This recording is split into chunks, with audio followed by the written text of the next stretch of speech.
All right, so now I'm reading Chapter 8 from Matilda, The Trunchbull.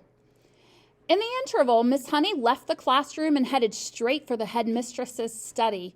She felt wildly excited. She had just met a small girl who possessed, or so it seemed to her, quite extraordinary qualities of brilliance. There had not been time yet to find out exactly how brilliant the child was, but Miss Honey had learned enough to realize that something had to be done about it as soon as possible. It would be ridiculous to leave a child like that stuck in the bottom form. Normally, Miss Honey was terrified of the headmistress and kept well away from her, but at this moment she felt ready to take on anybody. She knocked on the door of the dreaded private study. "Enter!" boomed the deep and dangerous voice of Miss Trunchbull. Miss Honey went in. Now, most head teachers are chosen because they possess a number of fine qualities. They understand children and they have the children's best interest at heart. They're sympathetic. They're fair and they're deeply interested in education. Miss Trunchbull possessed none of these qualities, and how she ever got her present job was a mystery. She was above all the most formidable female. She had once been a famous athlete, and even now the muscles were still clearly in evidence. You could see them in the bull neck, in the big shoulders, in the thick arms, in the sinewy wrist, and in the powerful legs. Looking at her, you got the feeling that this was someone who could bend iron bars and tear telephone directories in half. Her face, I'm afraid, was neither a thing of beauty nor a joy forever. She had an obstinate chin, a cruel mouth, and small, arrogant eyes. And as for her clothes, they were, to say the least, extremely odd. She always had on a brown cotton smock, which was pinched in around the waist with a wide leather belt. The belt was fastened in front with an enormous silver buckle. The massive thighs which emerged from out of the smock were encased in a pair of extraordinary breeches, bottle green in color and made of coarse twill. These breeches reached to just below the knees, and from there on down she sported green stockings with torn-up tops, which displayed her calf muscles to perfection. On her feet she wore flat-heeled brown brogues with leather flaps. She looked, in short, more like a rather eccentric and bloodthirsty follower of the staghounds than the headmistress of a nice school for children. When Miss Honey entered the study, Miss Trunchbull was standing beside her huge desk with a look of scolding impatience on her face. "Yes, Miss Honey," she said. "What is it you want? You're looking very flushed and flustered this morning. What's the matter with you? Have those little stinkers been flicking spitballs at you?" "No, headmistress, nothing like that." "Well, what is it then? Get on with it." "I'm a busy woman." As she spoke, she reached out and poured herself a glass of water from a jug that was always on her desk. "There's a little girl in my class called Matilda Wormwood," Miss Honey began. "That's the daughter of the man who owns Wormwood Motors in the village," Miss Trunchbull barked. She hardly ever spoke in a normal voice. She either barked or shouted. "An excellent person, Wormwood," she went on. "I was in there only yesterday. He sold me a car, almost new. Only done 10,000 miles. Previous owner was an old lady who took it out once a year at the most. A terrific bargain. Yes, I liked Wormwood. A real pillar of our society. He told me the daughter was a bad lot, though. He said to watch her. He said if anything bad ever happened in the school, it was certain to be his daughter who did it. I haven't met the little brat yet, but she'll know all about it. When I do. Her father said she's a real wart." "Oh, no, headmistress, that can't be right," Miss Honey cried. "Oh, yes, Miss Honey, it darn well is right.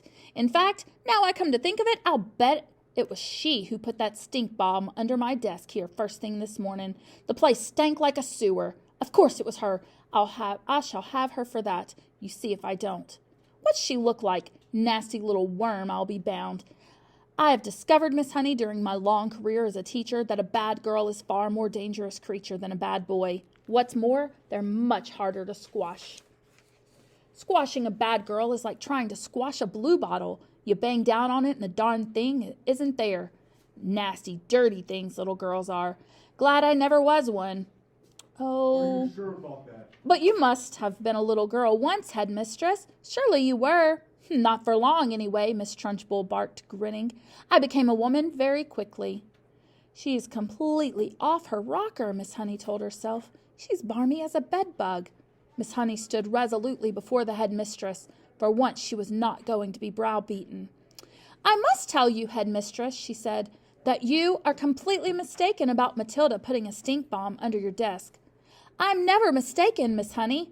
But headmistress, the child only arrived in school this morning and came straight to the classroom. Don't argue with me, for heaven's sake, woman. This little brute Matilda, or whatever her name is, has stink-bombed my study. There's no doubt about it. Thank you for suggesting it. But I didn't suggest it, headmistress. Of course you did. Now what is it you want, Miss Honey? Why are you wasting my time? I came to talk to you about Matilda, headmistress. I have extraordinary things to report about the child. May I please tell you what happened in class just now? I suppose she set fire to your skirt and scorched your knickers, Miss Trunchbull snorted. No, no, Miss Honey cried out. Matilda's a genius. At the mention of this word, Miss Trunchbull's face turned purple, and her whole body seemed to swell up like a bullfrog's. A genius? She shouted. What piffle is this you're talking, madam? You must be out of your mind. I have her father's word for it that the child is a gangster. Her father is wrong, headmistress. Don't be a twerp, Miss Honey. You've met the little beast for only half an hour, and her father has known her whole life. But Miss Honey was determined to have her say, and she now began to describe some of the amazing things Matilda had done with arithmetic. So she's learnt a few tables by heart, has she? Miss Trunchbull barked. My dear woman, that doesn't make her a genius. It makes her a parrot. But, headmistress, she can read. So can I, Miss Trunchbull snapped. It is my opinion, Miss Honey said, that Matilda should be taken out of my form and placed immediately in the top form with the 11-year-olds. Ha! Snorted Miss Trunchbull. So you want to get rid of her, do you? So you can't handle her? So now you want to upload her to the wretched Miss Plimsoll in the top form, where she'll cause even more chaos? No, no, cried Miss Honey. That's not my reason at all. Oh, yes, it is, shouted Miss Trunchbull. I can see right through your little plot, madam, and my answer is no. Matilda stays where she is, and it's up to you to see that she behaves herself. But, headmistress, please. Not another word, shouted Miss Trunchbull. And in any case, I have a rule in this school that all children remain in their own age groups regardless of ability. Great Scott, I'm not having a little 5-year-old brigand standing with the senior girls and boys in the top form. Who ever heard of such a thing? Miss Honey stood there helpless before this great red-necked giant. There was a lot more she would like to have said, but she knew it was useless.